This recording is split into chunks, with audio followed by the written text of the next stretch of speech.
Happy New Year's Eve, everybody. So, today is not only the last day of 2019, but it's the last day of the decade, and I thought to conclude this decade and do one last video on my channel to conclude this decade.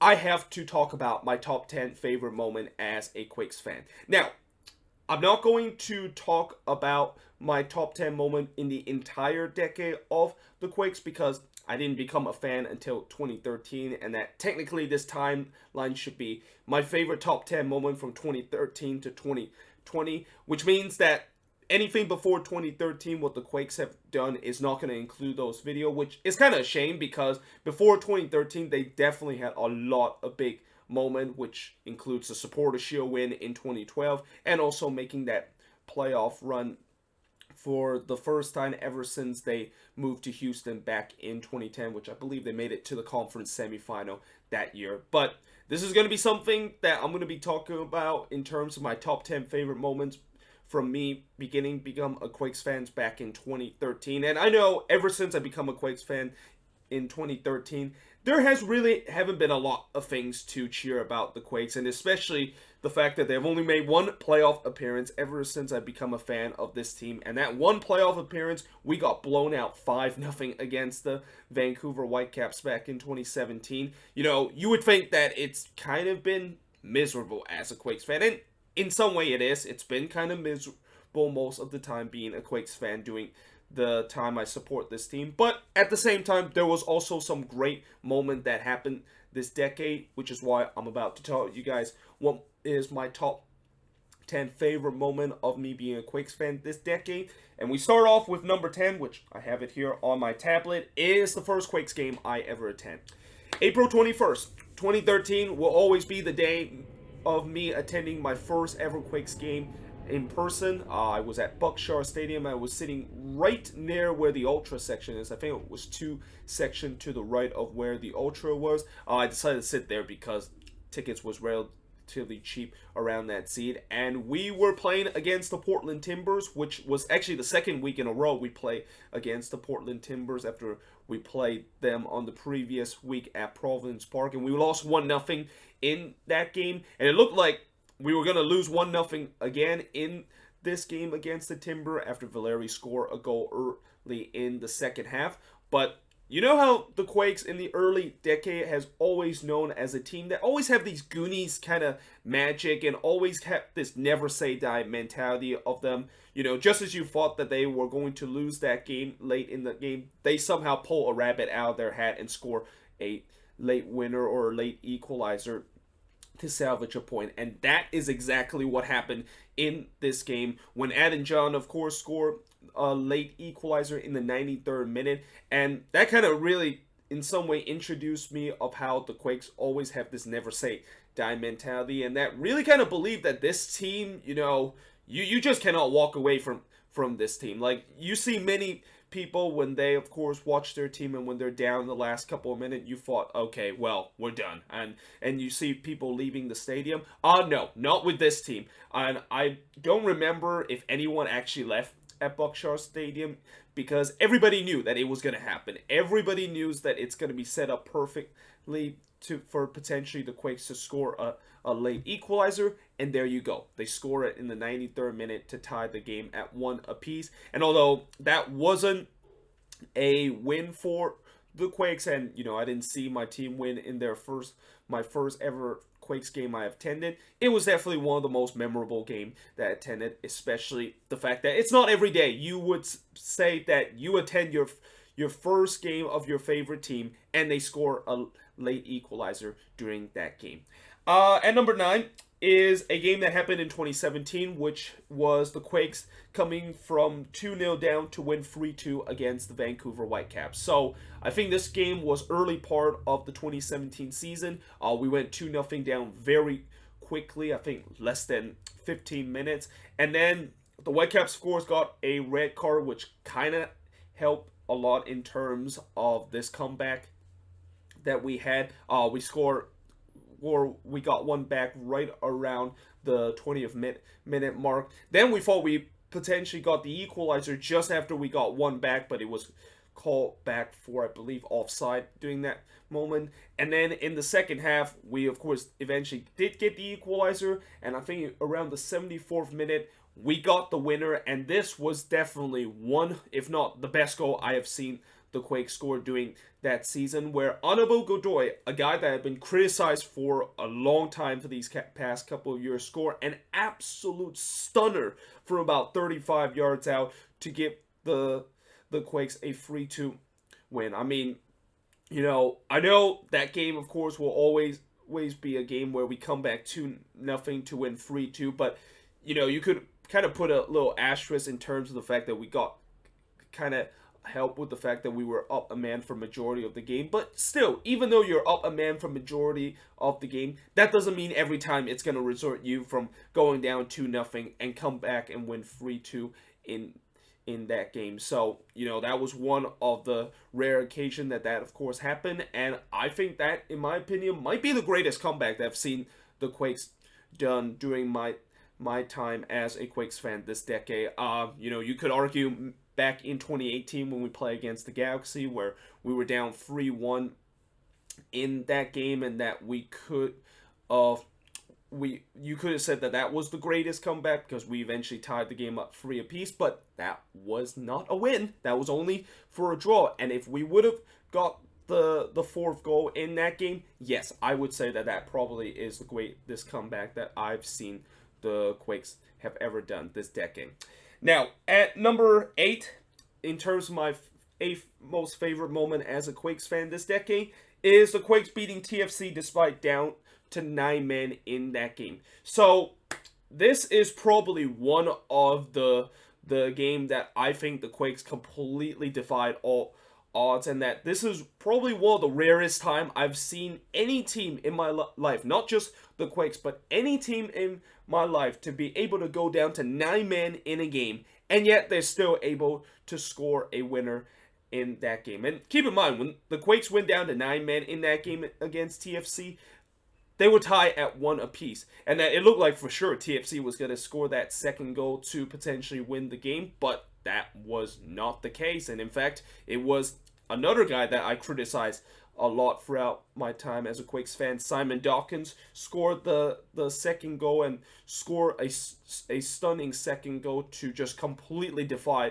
all logic of a team down to 9 men to able to find a winner late in the game. And yeah, that is how we won that game. And even though I didn't attend that game, I did watch the game on TV, and I couldn't believe the fact that the Quakes actually won that. Like, I think that was one of the game where if you going to rank in terms of the most unexpected resort I've seen the Quakes have ever done, that was probably one of the most unexpected resort, and in a good way, in terms of one of the most unexpected resort of the fact that the Quakes are able to be so depleted and get so outnumbered in terms of the man on field, and yet they're still able to find a winner.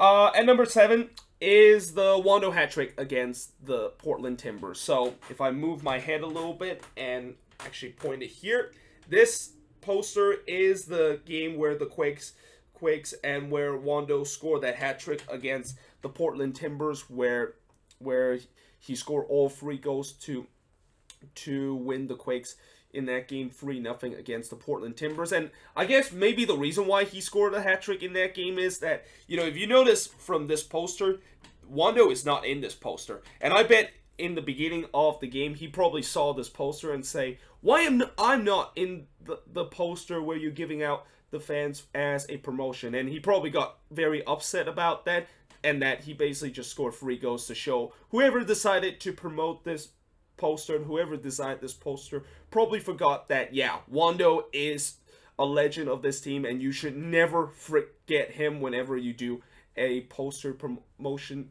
kind of thing in a Quakes game, which, by the way, I think that was the last time the Quakes have ever done a promotion where they give out poster. All these other poster that I have, I got it from season ticket event, and sometimes they give out these poster without announcing it's actually a promotion. So, that was the last time they kind of announced a poster promotion thing that the Quakes, of course, give out to us. But, next time when you decide to do that, you don't want to forget Wando in it. Or better yet, I feel like maybe we should just every time when we do poster promotion, let's just forget Wando into the poster, and then he can of course score a hat trick against every single team. I mean, yeah, but I don't know if that's actually the logic. Just that's just kind of just a bit of a banter logic of me thinking that maybe that's the reason why he scored the hat trick against the Timbers. And that was actually one of the 2 hat trick that I've seen Wando have scored throughout my time of being a Quakes fan this decade, and I'll mention the other one in this video too. But at number 6, in terms of my best moment, has to be the Mateus Almeida introduction. And you know, I of course went to this introduction, and it was actually pouring rain in this introduction, but there was still tons of fans that actually made it to here. Now, granted, most of those fans are probably Chivas fan, and there really isn't Quakes fan, but they're just there because they want to see their old head coach there. But it was quite amazing. Like, the atmosphere was kind of insane, and it just felt like everybody was treating Almeida like their savior or something. And probably one of my favorite moments from that introduction is when Almeida was kind of getting interviewed and talking about the things they would do. He immediately decided to call out every member of his staff and decided to stand right in the rain and basically just say that, you know, if the fans need to watch me speak in the rain, then I of course have to stand in the rain and do this interview too. And that was just like, if you thought the atmosphere and the noise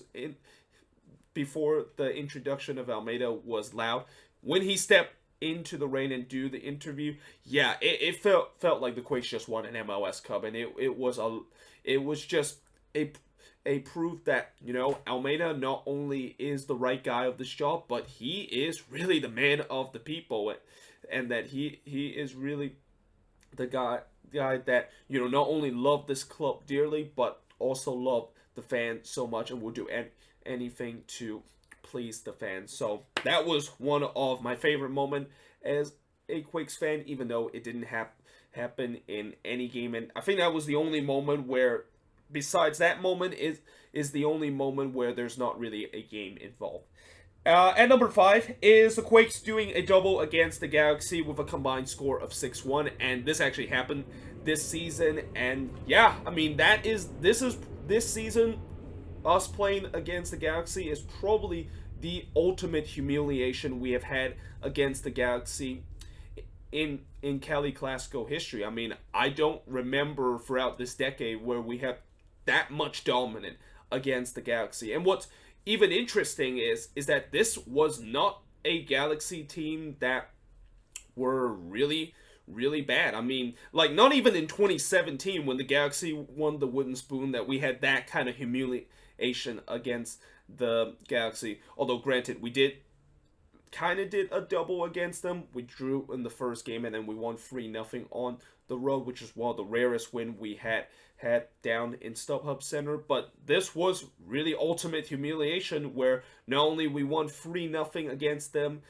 at Stanford, but we won 3-1 against them and just completely humiliate and dominate that game in every facet against the Galaxy away from home. And that I would say that performance, alongside with the Whitecaps game on the road this season, is probably the most dominant performance I've ever seen the Quakes have ever done on the road during my time supporting this team. And yeah, I mean, it was definitely a memorable moment, and it's something that I don't think is going to occur a lot, considering the fact that the Galaxy are going to be a competitive team heading into next season, and they will always remember what happened last season, and you know, they're just gonna hope that it won't happen again. And what's even more interesting is that, you know, in 2019, doing both of those games, yeah, Zlatan played both of those games, and yet both time we basically kept him from scoring a goal in that game. And yeah,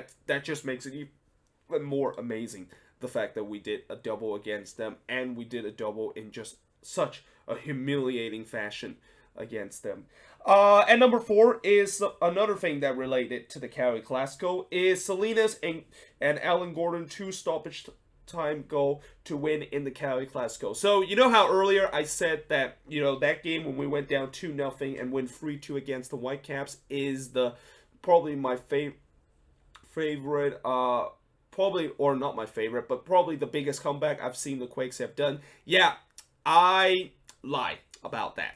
This is the greatest comeback that the Quakes have, and this will probably go down as the greatest comeback the Quakes have done, no matter what kind of comeback they do, unless probably they come back from 3-0 and win 4-3 in that game, which could really challenge in this as the greatest comeback that the Quakes have done, because the Quakes, they were down, I believe, 2-1 against the Galaxy, heading into stoppage time, and, at that moment, we know that it could set up potentially to get an equalizer as part of a Goonies moment, but we didn't know that they were going to not only equalize in that game late in the game, but also score a winner in stoppage time. Like, it's not every day you see a team able to heading into stoppage time down a goal, and yet they just completely flipped the script in such a short time. And keep in mind, during that stoppage time, there wasn't really a lot of stoppage time. I believe there was only like 4 or 5 minutes of stoppage time, and we didn't score the first goal in stoppage time until right around the first minute mark. So we had very little time in terms of just completely turn this game on its head. But there it is. That is what happened. And would you believe that 2 guys that scored those goals would actually be part of the prime kind of Goonies kind of magic guy that always tends to score late in the game? And especially Alan Gordon is basically the guy that is kind of the Goonies of them all, with him always the guy that scored the late goal, and that anytime when the Quakes does score a late goal in a game, it's always Alan Gordon there on the score sheet as the guy that either rescued the Quakes with a draw or score late in the game to give the Quakes a late winner. And number 3, I'm going to say it's the Salinas goal in the Cali Clasico in 2017. Now, a lot of people will question, why am I ranking that in front of the miraculous comeback the Quakes had back in 2013? The only reason I will say is I attend in person when Salinas scored that goal in the Cali Clasico to win it for the Quakes at the last minute.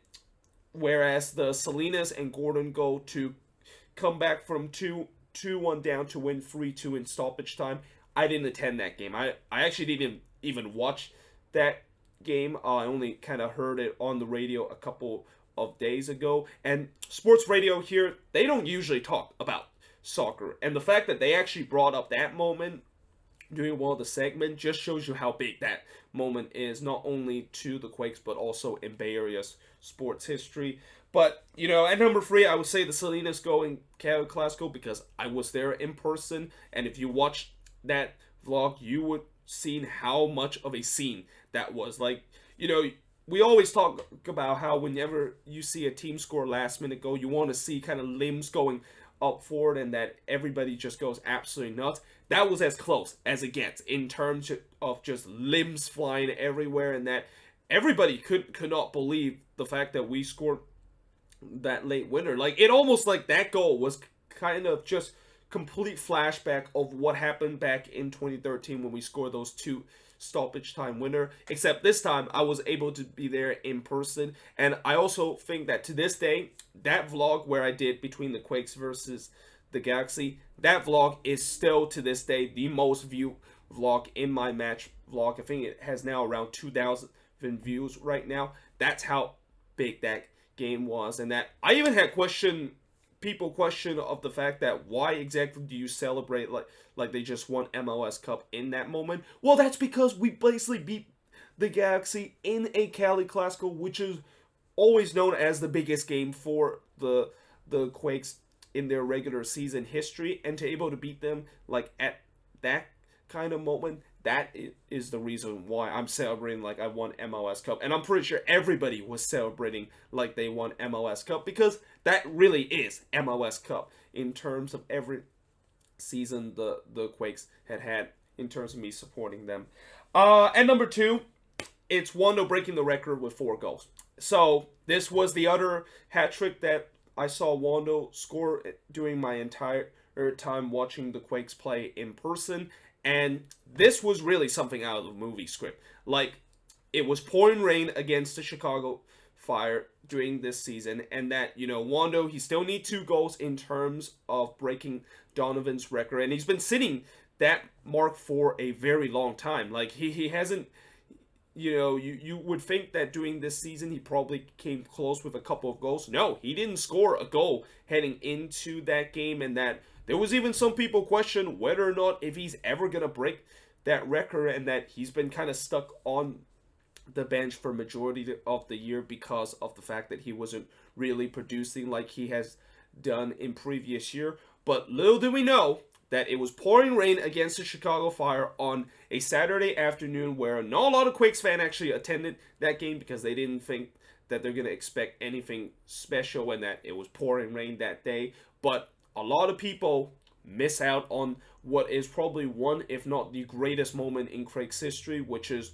Wando's breaking the record of becoming MLS all-time goal scored, and he did it in probably the most Hollywood script way as possible, of not only scoring a hat trick in that game, but score 4 goals in that game to win 4-1 against the Chicago Fire. And that not only is the first time he have ever scored 4 goals, but I mean, I can't really think of any way that he can break the record other than what he did. And obviously, I know the goal that he scored that breaks the record, that was a little bit of a goalkeeping howler, and it probably won't be a memorable moment as a goal that, if you look back as the goal that breaks the record, not a lot of people would say that was a very amazing goal, but a lot of people will remember that not only Wando break that record, but he scored 4 goals in that game. And it was just a Hollywood kind of ending, and that I couldn't believe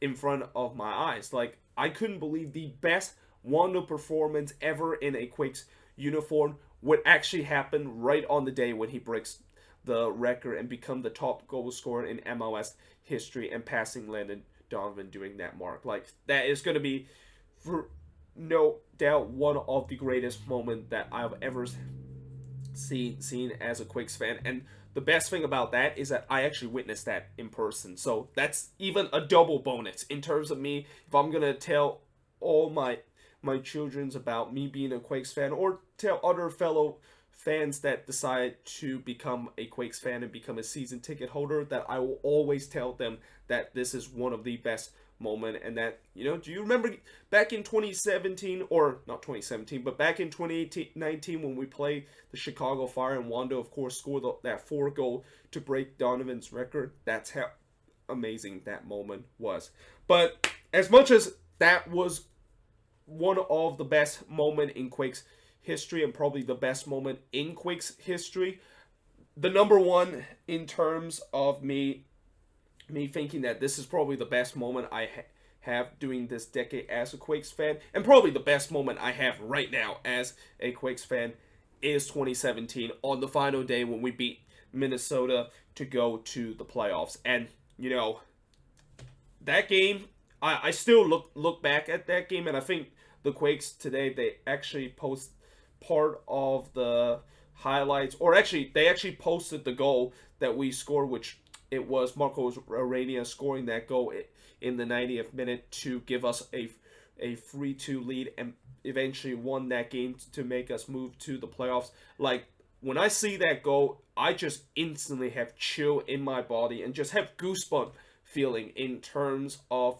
just almost as if I am there again, in terms of seeing Arena score that goal and basically gave us the lead and give us our first ever playoff appearance since 2012. I mean, there's really not much I can describe that moment other than the fact that it's the greatest moment I have been as a Quakes fan, and that, it's not every day. I say that it's not every day that you see that kind of moment, but it's something that almost I would kind of compare this to the final day of the season back in, I believe, 2011 in the Premier League season, when, if you guys remember, that was the year when Man City, of course, won the league, and they scored 2 goals against QPR to win the league, and that kind of moment was almost a mirage of this moment where the Quakes, they need a goal to potentially make the playoffs. And even though they don't need a goal,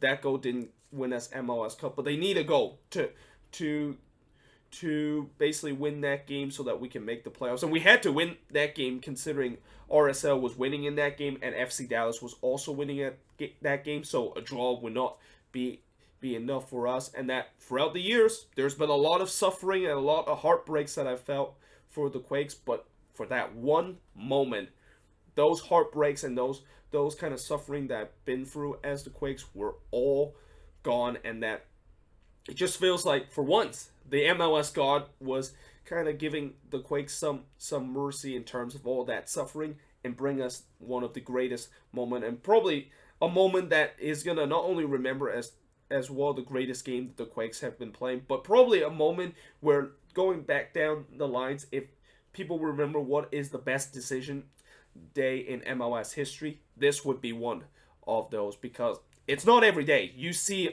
a team that is literally look like they are going to miss the playoffs and then they score a late winner to basically make it to the playoffs at the last minute. I mean, I don't remember in previous decision day we actually had that much drama than what we had in 2017 decision day.